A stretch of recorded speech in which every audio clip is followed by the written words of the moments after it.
Hi, I'm Cristine Rayner. Shh. Welcome to Momming at Midnight. The kids are asleep.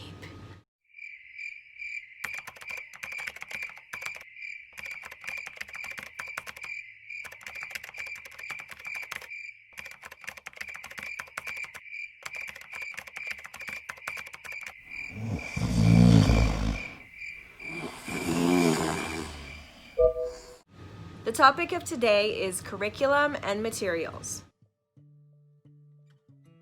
Welcome to my show and tell. This is something I like, but I don't ever use. I bought at least 4 of these over the course of time and we never ended up using them, but some people do like to test or do more rote schooling with their kids. And this is something really fun on the go that can work in the car, on trips, or if you have multiple kids, they can sometimes test each other. I have a deck of Uno cards here just as a reminder that not everything has to be purely educational. In between more schooly stuff or more rigid thinking sort of subjects or materials, what I like to do is break it up with games. We could play just regular Uno, or we can turn it into a multiplication game. We can play around and try to stack the cards up and make something out of it. For younger learners, it works great for addition or subtraction games. And it's good to remember to sandwich things. You want the harder stuff, and then the easier stuff, and then the harder stuff, and then the easier stuff. And don't forget to go off course following your imagination or interest. Instead of saying, oh, no, we're not gonna learn that thing over there. We're not gonna follow what we're thinking about or interested in. We're just gonna stick with this because mom planned some material, or mom had a lesson plan, and we don't want to deviate from that because I put in time for this, right? We don't want to do that. You can always come back to it later if it was worthwhile. Most of the time, when you let it free flow, you find out that your kids are learning so much more than you ever planned for in that lesson. And if you really feel like it's an important lesson, maybe you need to change it up so that it's more fun, or maybe it's something you just have to choose a different day to accomplish that task. These are so fun and so invaluable. You can use these in 100 different ways.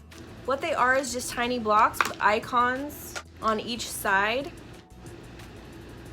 For instance, this one has a rain cloud and a skull and crossbones, and it has gears, and it has a mushroom, and it has a submarine.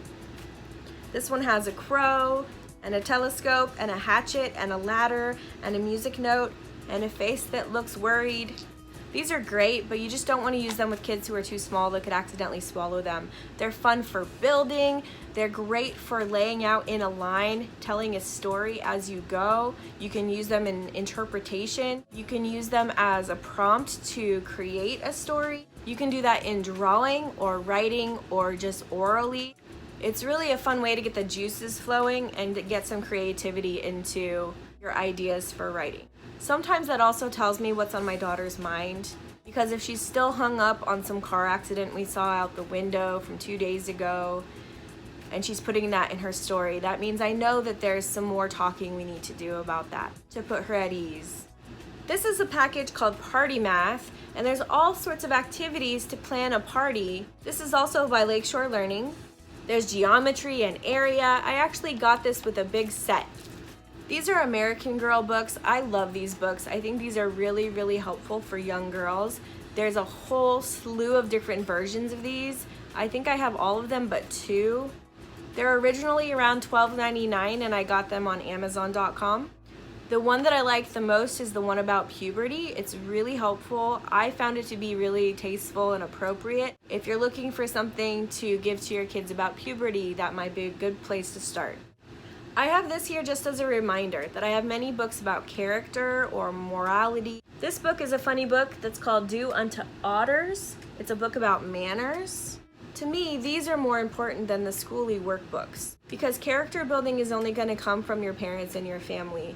So if we leave this out, or we leave out charity work, if we leave out work about character and morality and other traits of being a good human, then we're really doing a disservice to our kids.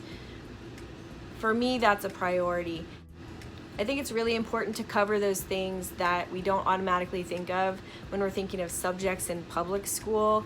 That's where the meat is. That's where all the important stuff really lies. It's not the academic stuff, but how to build self-esteem, how to build your character, what kind of person do you want to be, what kind of people do you like as friends. All that stuff is very valuable and important. This is another workbook that I like. I tend to get one of these every year or every other year for different subjects. This one happens to be science. It's 180 days of whatever topic you want to choose. This is by Shell Education. In the front, it does have the state standards, and it conveniently labels each week for you. This is the GeoToys Geo Puzzle. We have gotten so much use out of this. We've played with this in 100 different types of ways, and my daughter's really great at geography just because we played with this. We would play games where I would say, where is Italy, for instance? And then if she couldn't find it, I'd say, oh, it's an orange piece. And then she would go and locate that. And then we would do it in reverse, where she would call out something and I would learn. Then when she got pretty good at it, we would hide them around the room, quiz each other about which pieces were missing. There's also an app that I really like called Stack the States, which is really helpful for that. They have versions of this for all areas of the world. And naturally in play, we come up with lots of questions about the people, or the food, or how much it would cost to fly there, what language they speak, what kind of clothes they might wear, some of the historical facts that maybe I know or maybe I look up while she's doing the puzzle so I can explain it to her. Sometimes vice versa. If I'm doing part of the puzzle and she is looking up facts and she's explaining it to me, we both learn either way, and it's a joint process. Another thing that's fun with this puzzle is to ask for each piece while you put it away. So after you make it, you say, okay, where's Poland? Let's put Poland away. So they have to search and find Poland, and then you put it away. Okay, now find Egypt. Or we talk about the capitals. Find a state or country where the capital is blank. I have here a canvas. This is just a reminder to get creative, use art, use maybe mixed materials, and even like newspaper, spray paint, leaves, twigs, sticks, little rocks. Use different things and make stuff. Don't forget to have a lot of these on hand so that when the inspiration is sparked, you can go and do something fun and creative. Don't forget to model this for your kids, even if you're not great with art. Get messy. I have a plan for this. I've been planning this for a while and we haven't really had the time to do it. But now with COVID, we can go and sit at the park and each of us can have a canvas and each of us choose the same tree or flower or bush to paint together. She's gonna have a different rendition of what she's looking at than I will, but I think that that would be beautiful to hang on our wall, that we each have a portrait of the same scene in our own view, in our own style, and our own level of skill, that we can hang on our wall together. And that's great modeling for your kids too. This is a box set that I got from Lakeshore Learning as well. I do like these, but it's usually better for the younger kids. There's a bunch of different language arts games in here. It could be bingo, it could be a matching game, it can be something about driving cars. This one in particular is about language arts. And again, most of these are reusable for multiple kids, or you can trade other people at park days for other materials. You'll see inside the box has a bunch of different folders labeled for different topics and different games. Most of them come with these little cards that you have to snap out, and then you can play the game with those. It's helpful if you have some sandwich baggies or envelopes, and then you can keep them with the folders. This is something inexpensive I wanted to show you that's useful for many different tasks. Kind of an escape room sort of play. It's very rewarding to be able to unlock one box at a time with a tiny little key and tiny little padlock.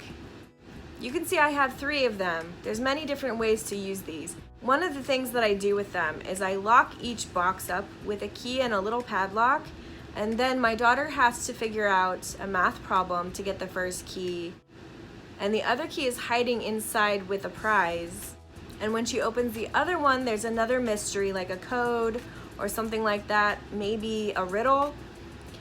And then when she solves that riddle or code, she's able to find the 3rd key to open the 3rd box, and there's some sort of surprise in that box. So you might have something like tiny erasers, or in this case we have a little squishy ball. You can have a little thing of Play-Doh, you can have some Starbursts.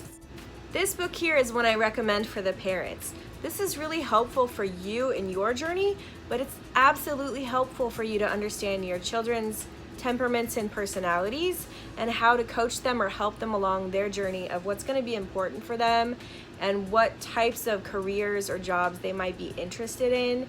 This gives really good background to personality typology, and it has great lists in here of different types of jobs or fields that might be a good fit for your kids someday. So as you see them blossoming and growing their personalities and interests, this can be a helpful guide. If you have the background of understanding personality, you can be a better facilitator and better coach to your kids on their journey for understanding what it is they want to do with their lives and what they have passion and interest in. I love this book. I use this with all my therapy clients. We always talk about personality. And in fact, I'm likely to do another YouTube video on personality. When you're teaching your kids, watch for different traits. Watch for character traits, watch for personality, temperament, learning style, traits and abilities, strengths and weaknesses, and scaffold them to build more strengths and abilities in those areas. I'll soon do another video on all the links that are in my description page and explain some of those resources that we also utilize regularly. You do not have to buy the whole store. You don't have to spend lots of money on these things. I would say start sparingly. You can find a lot of deals for materials and art supplies and maker stuff for free. Don't forget to look on Pinterest and Teachers Pay Teachers. If you have comments or questions, don't forget to reach out. I hope this was helpful for you to pick out some curriculum of your own or to see how simple it can be. It doesn't have to be super complicated. Don't forget to like and subscribe for more videos.